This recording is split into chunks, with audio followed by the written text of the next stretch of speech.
Paris when you need her. Give it up for Bjork, everybody. Come on. Couple more performers and your headliners. You guys have been an amazing crowd. I just want to keep telling you, please give your love to the performers, and we're going to give it right back. This next girl, I performed with her many times here. She's headlined for us here at the Federal Bar. She's also performed at the Improv and the Comedy Store. She's an amazing talent. Give it up for Janine Giorgio, everybody. Great.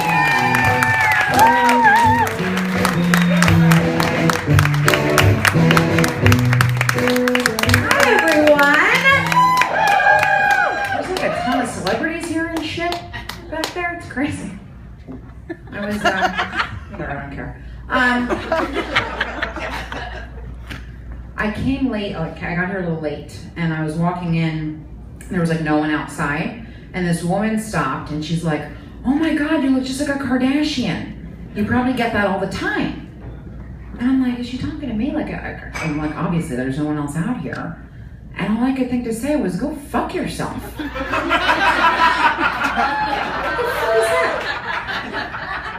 Like, we don't live in a world where that would ever be considered a compliment. Sorry if you're here, by the way, in the audience. This got awkward real fast if she was. I don't care. I mean, in her defense, I am half Armenian. Thanks, Mom. Every fucking time you do that.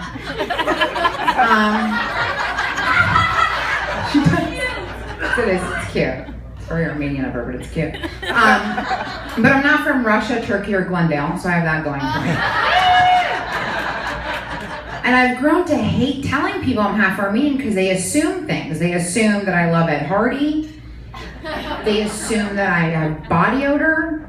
They assume that I'm very hairy, which is obviously offensive, especially as a female, but more so because I hate Ed Hardy. You get the... Just checking.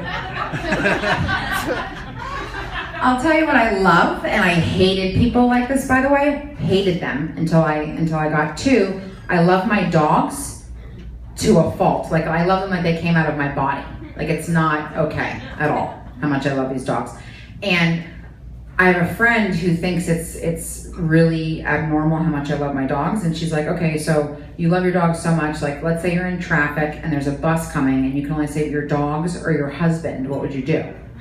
And I'm like, that's a ridiculous scenario because first of all, I'm like newly married, I love my husband, like, we're gonna grow old together, we're gonna like notebook that shit out, like we're soulmates. I would save the dogs, no. And that's not a joke, I really would save my dogs because here's why. In the seconds I have to decide the fate of the dogs or the husband, I have one thing that's going through my mind the entire time.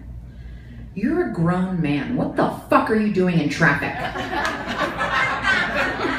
I got two dogs out here I gotta save. You're out here with your bullshit. Why don't you pick up a dog and get back in the house, stop being selfish? How about that? Save the children. Whatever, I don't care. What? So I got married like a year ago. No, thanks. I'm really happy. I'm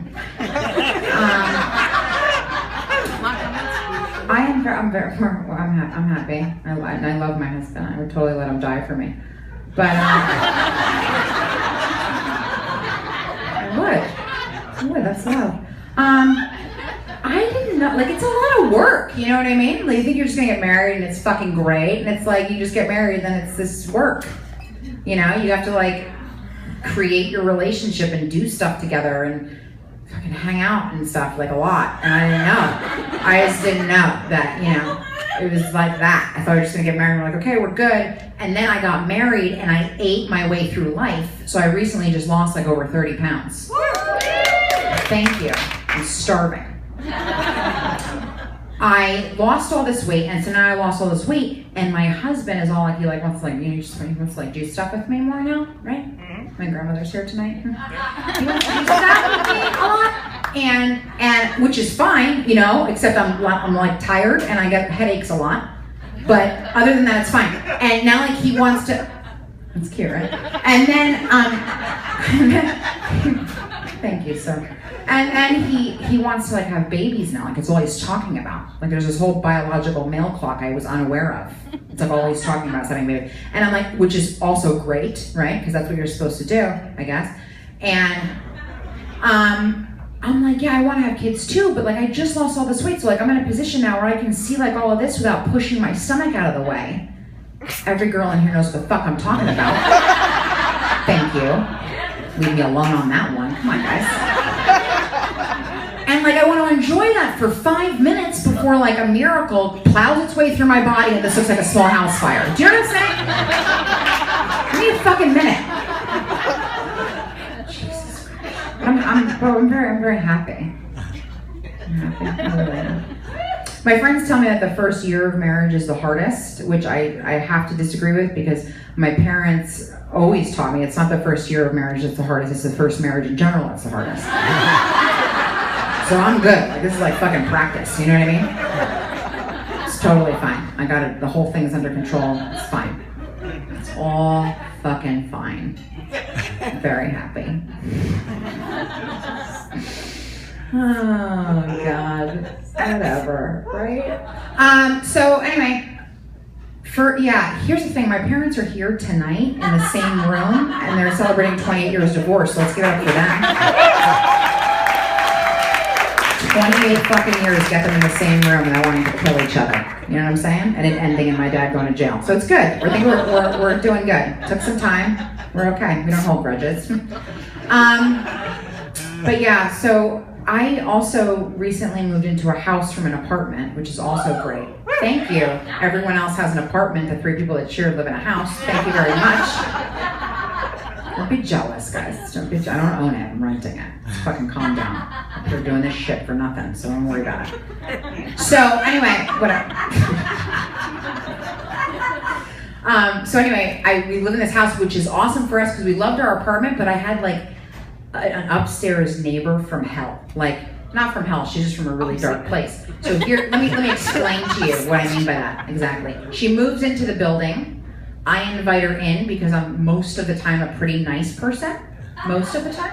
And I invite her in and I'm like, oh, like, what's your story? How'd you get here? And she comes in and she's telling me her whole life story. I could give a shit, but I invited this in, so I gotta act interested, which is very difficult for me most of the time. So I'm like bringing my A game. I'm like, okay, we're hearing the whole life story. And she literally says this to me, these exact words in this order. She's going on a rant and she goes, and I was doing drugs and I was drunk and then I had an abortion, and she stops talking. And I have no idea what's happening and I'm very uncomfortable. So I go, well, it's okay. I'm like, I'm not judging you. Like, it's fine. Like, I don't know what's going on. She's like totally like deadpan now and I don't know what happened. And she goes, I'm really sorry. And I'm like, it's not my fucking kid. I don't give it. You know what I'm saying? I don't know. And now I don't even know how recent this is. She's still cramping. I don't know what's happening. And I'm in my own place, so I can't go anywhere. You know what I mean? So, and here's the thing about me. Like, in a situation like that, I get very uncomfortable and I try to like tell a joke, and it's not really, it's not funny sometimes. So I go with this because I think this is funny and cute. I'm trying to make light of the moment, and I go, well, I mean, it's okay. I mean, at least, like, you know, it's not like you had the baby and like left it in a dumpster. That would have been terrible. Like you know, you're like, nope, not doing that. And I'm getting nothing. I'm getting like the same reaction from her I'm getting from like 85% of you guys right now. It's fucking nothing, right? So she says to me, I would never do that. I'm like, really? Like, it's a fucking joke, right? Then she says, because I was a dumpster baby.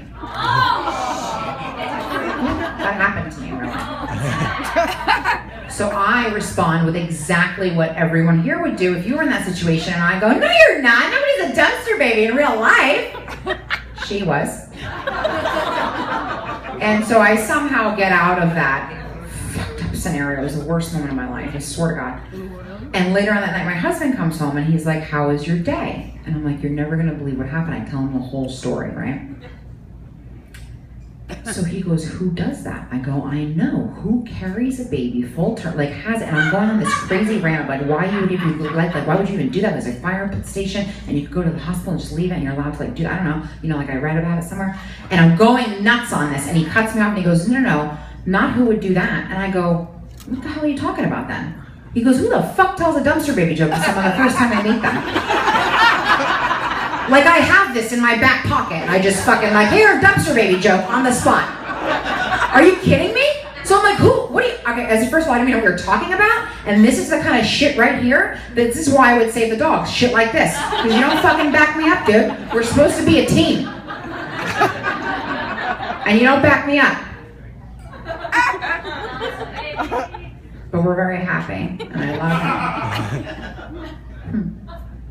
Whatever, guys. I would stay up here all night and tell you about my happy marriage, but I shaved my legs this morning. I'm really cold, so I'm gonna go.